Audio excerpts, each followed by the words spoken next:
ஸ்தோத்திர சங்கீதம்.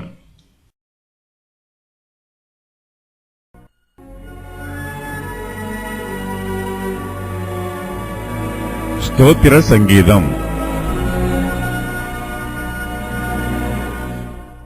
பூமியின் குடிகளே, எல்லாரும் கர்த்தரை கம்பீரமாய் பாடுங்கள். மகிழ்ச்சியோட கர்த்தருக்கு ஆராதனை செய்து ஆனந்த சத்தத்தோட அவர் சந்நிதி முன் வாருங்கள். கர்த்தரே தேவன் என்று அறியுங்கள். நாம் அல்ல, அவரே நம்மை உண்டாக்கினார். நாம் அவர் ஜனங்களும் அவர் மேய்ச்சலின் ஆடுகளுமாயிருக்கிறோம். அவர் வாசல்களில் துதியோடும் அவர் பிரகாரங்களில் புகழ்ச்சியோடும் பிரவேசித்து அவரை துதித்து அவருடைய நாமத்தை ஸ்தோத்திரியுங்கள். கர்த்தர் நல்லவர், அவருடைய கிருபை என்றென்றைக்கும், அவருடைய உண்மை தலைமுறை தலைமுறைக்கும் உள்ளது. 100வது சங்கீதத்திற்கு ஸ்தோத்திர சங்கீதம் என்னும் தலைப்பு கொடுக்கப்பட்டிருக்கிறது. இந்த தலைப்புக்கு ஏற்ற பிரகாரம் இந்த சங்கீதத்தில் கர்த்தரை துதித்து ஸ்தோத்திரிக்கும் வார்த்தைகள் ஏராளமாய் உள்ளன. 99வது சங்கீதம் கர்த்தருடைய ராஜ்யத்தை பற்றியும் அவருடைய ஆளுகையை பற்றியும் சொல்லுகிறது.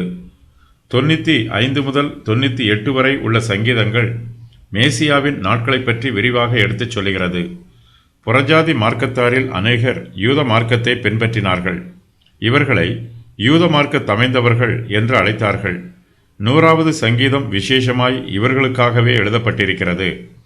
பூமியின் குடிகளே, எல்லோரும் கர்த்தரை கம்பீரமாய் பாடுங்கள் என்று சங்கீதக்காரர் சொல்லுகிறார். பூமியின் குடிகள் என்பது பொதுவான வார்த்தை. இது இஸ்ரவேல் ஜனத்தாரையும் புறஜாதி மார்க்கத்தில் இருந்து யூத மார்க்கத்தை ஏற்றுக்கொண்டவர்களையும் குறிக்கிற வார்த்தை. கர்த்தரை நம்புகிற எல்லோரும் அவருக்கு மகிழ்ச்சியோட ஆராதனை செய்ய வேண்டும். அவருடைய சந்நிதிக்கு முன் ஆனந்த சத்தத்தோட வர வேண்டும். நம்முடைய நாவிலே சந்தோஷ பாடல்கள் இருந்தால் மாத்திரம் போதாது, துதியின் பாடல்களும் இருக்க வேண்டும். தேவனுடைய சந்நிதிக்கு முன்பாக வந்து அவரை ஆராதனை செய்வது நமக்கு கிடைத்திருக்கிற மிகப்பெரிய சிலாக்கியம். தம்மை ஆராதிக்கும் பிரமாணத்தை கர்த்தரே நமக்கு கொடுத்திருக்கிறார். ஆராதனை பிரமாணத்தை ஸ்தாபித்தவரும் கர்த்தரே. அவரை ஆராதிப்பதற்கு நமக்கு வாய்ப்புகளை கொடுக்கிறவரும் கர்த்தரே. தம்முடைய பரிசுத்த சந்நிதியில் நம்மை அனுமதிக்கிறவரும் கர்த்தரே. நம்முடைய துதிகளையும் ஸ்தோத்திரங்களையும் அங்கீகரிக்கிறவரும் கர்த்தரே. நாம் கர்த்தரை ஆராதிக்கும் போது நாம் ஆராதிக்கிறவர் இன்னார் என்பதை அறிந்திருக்க வேண்டும். கர்த்தர் யார் என்பதையும் அவருக்கும் நமக்கும் இடையில் உள்ள ஐக்கியம் எப்படிப்பட்டது என்பதையும் நாம் அறிந்திருப்பது மிகவும் முக்கியம். நம்முடைய தியானத்திற்கும் கீழ்ப்படிதலுக்கும் தேவனை பற்றிய அறிவு ஆதாரமாய் இருக்கிறது. நம்முடைய தேவன் காண்கிற தேவன். குருட்டாட்டமான பலிகளில் தேவன் பிரியப்படுவதில்லை. தேவனை அறிந்து கொள்ளாமலேயே அவரை ஆராதிக்கும் போது நம்முடைய ஆராதனை ஜீவனுள்ளதாய் இராது. நாம் தேவனை பற்றி அறிந்திருக்க வேண்டிய காரியங்களை சங்கீதக்காரர் வரிசையாக சொல்லுகிறார். அவற்றின் விவரம் வருமாறு: கர்த்தரே தேவன், அவர் ஒருவரே ஜீவனுள்ள தேவன். அவர் மாத்திரமே மெய்யான தேவன். அவர் நித்தியமானவர், பரிபூரணமுள்ளவர், சர்வ வியாபகர், சகலவற்றிற்கும் போதுமானவர். அவர் ஒருவராகவே பெரிய காரியங்களை செய்கிறவர். அற்புதங்களையும் அதிசயங்களையும் செய்வதற்கு அவருக்கு யாருடைய உதவியும் தேவையில்லை. எல்லா ஜீவராசிகளுக்கும் அவரே ஆதாரமாய் இருக்கிறார். கர்த்தராகிய தேவன் நித்திய ஆவியானவர். அவரே ஆதியும் அந்தமுமாய் இருக்கிறவர். சகலமும் அவருக்குள் ஆரம்பமாகி அவருக்குள் முடிவு பெறுகிறது. கர்த்தரே நம்முடைய சிருஷ்டிகர். நாம் கர்த்தரை உண்டாக்கவில்லை, கர்த்தரே நம்மை உண்டாக்கினார். அவரே நமக்கு சரீரத்தையும் ஜீவனையும் கொடுத்திருக்கிறார். நம்முடைய நாசியிலே ஜீவ சுவாசத்தை ஊதி நம்மை ஜீவாத்மாவாக ஆக்கினார். அவரே நம்முடைய சரீரங்களை உண்டாக்கினவர். கர்த்தரே நம்முடைய ஆவிகளுக்கு பிதாவாக இருக்கிறவர். நம்மை நாமே உண்டாக்கி கொள்ளவில்லை, நம்மை நாமே உண்டாக்கி கொள்ளவும் முடியாது. கர்த்தர் நம்முடைய எஜமானனாக இருக்கிறார். நாம் கர்த்தருடைய ஜனங்களாய் இருக்கிறோம். அவர் நம்மை உண்டாக்கினார். ஆகையினால் நாம் அவருடையவர்களாய் இருக்கிறோம். நாம் அவருக்கு உரியவர்களாய் இருக்கிறோம். நாம் நம்பிக்கைக்கு உரியவர்கள் அல்ல என்பதையும் நாம் கர்த்தருக்கு உரியவர்கள் என்பதையும் அறிந்து கொள்ள வேண்டும். கர்த்தரே நம்மை ஆளுகை செய்கிறவர். நாம் அவருடைய ஜனங்களாக இருப்பதினால் கர்த்தர் தம்முடைய சித்தத்தின் பிரகாரமாய் நம்மை ஆளுகை செய்கிறார். கர்த்தர் நமக்கு நன்மை செய்கிறவர். நம்மை பாதுகாத்து பராமரிக்கிறவர். நாம் கர்த்தருடைய மேய்ச்சலின் ஆடுகளாய் இருக்கிறோம். நல்ல மேய்ப்பர் தம்முடைய ஆடுகளுக்காக ஜீவனையும் கொடுக்கிறார். தம்முடைய மேய்ச்சலில் உள்ள ஆடுகளை போஷித்து பராமரிக்கிறார். கர்த்தர் நல்லவர், அவர் கிருபையும் உண்மையும் உள்ளவர். நாம் கர்த்தருடைய சந்நிதிக்கு முன்பாக வரும்போது ஆனந்த சத்தத்தோടെ வர வேண்டும். அவர் வாசல்களில் துதியோடும் அவர் பிரகாரங்களில் புகழ்ச்சியோடும் பிரவேசித்து அவரை துதித்து அவருடைய நாமத்தை ஸ்தோத்திரியுங்கள் என்று சங்கீதக்காரர் சொல்லுகிறார். நம்முடைய கர்த்தரை நாம் நம்முடைய வீடுகளில் ஆராதிக்கும் போதும் தனிமையில் ஆராதிக்கும் போதும் நாம் கர்த்தரை நன்றியுள்ள இருதயத்தோடு துதிக்க வேண்டும். நாம் கர்த்தருடைய பிரகாரங்களிலும் வாசல்களிலும் பிரவேசிக்கும் போது அவருடைய நாமத்தை துதியோடும் புகழ்ச்சியோடும் சந்தோஷத்தோடும் ஸ்தோத்திரிக்க வேண்டும்.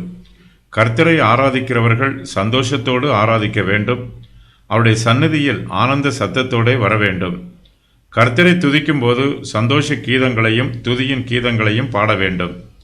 சங்கீதக்காரர் கர்த்தரை பற்றி சொல்லும்போது கர்த்தர் நல்லவர், அவருடைய கிருபை என்றென்றைக்கும், அவருடைய உண்மை தலைமுறை தலைமுறைக்கும் உள்ளது என்று சொல்லுகிறார்.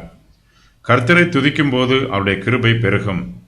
சங்கீதம் 100 கூறப்பட்டிருக்கிற புத்திமதிகள். பூமியின் குடிகளே, எல்லாரும் கர்த்தரை கம்பீரமாய் பாடுங்கள். மகிழ்ச்சியோட கர்த்தருக்கு ஆராதனை செய்யுங்கள். ஆனந்த சத்தத்தோட அவர் சந்நிதி முன் வாருங்கள். கர்த்தரை தேவன் என்று அறியுங்கள். அவர் நம்மை உண்டாக்கினவர் என்று அறியுங்கள். நம்மை நாமே உண்டாக்கவில்லை என்பதை அறியுங்கள். நாம் அவருடைய ஜனங்கள், நாம் அவர் மேய்ச்சலின் ஆடுகள். அவர் வாசல்களில் துதியோடு பிரவேசியுங்கள். அவர் பிரகாரங்களில் புகழ்ச்சியோடு பிரவேசியுங்கள். அவரை துதியுங்கள். அவருடைய நாமத்தை ஸ்தோத்திரியுங்கள். சங்கீதம் 100 கூறப்பட்டிருக்கிற புத்திமதிகளுக்கான காரணங்கள். அவர் நம் தேவன், அவர் நம்மை உண்டாக்கினவர், நம்மை நாமே உண்டாக்கவில்லை, நாம் எல்லோரும் அவருடைய ஜனங்கள், நாம் எல்லோரும் அவருடைய மேய்ச்சலின் ஆடுகள். கர்த்தர் நல்லவர், அவருடைய கிருபை என்றென்றைக்கும் நிலைத்திருக்கும், அவருடைய உண்மை நித்தியமானது.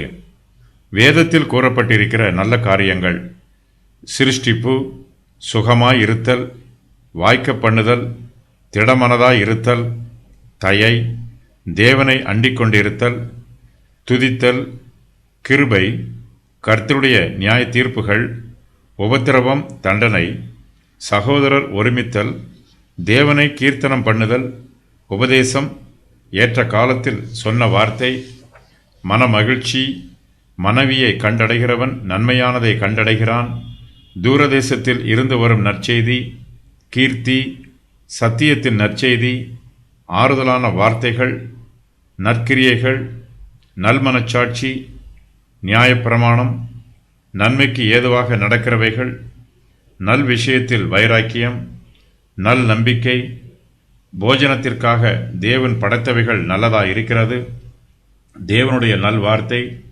வரப்போகிற நன்மைகளின் பொருட்கள், உரையாடல், நல்லவர்கள், கர்த்தர், கிறிஸ்து, பரிசுத்த ஆவி, மனுஷர்கள், ஊழியக்காரர்கள், உக்கிரானக்காரர், உண்மையுள்ள ஊழியக்காரர்.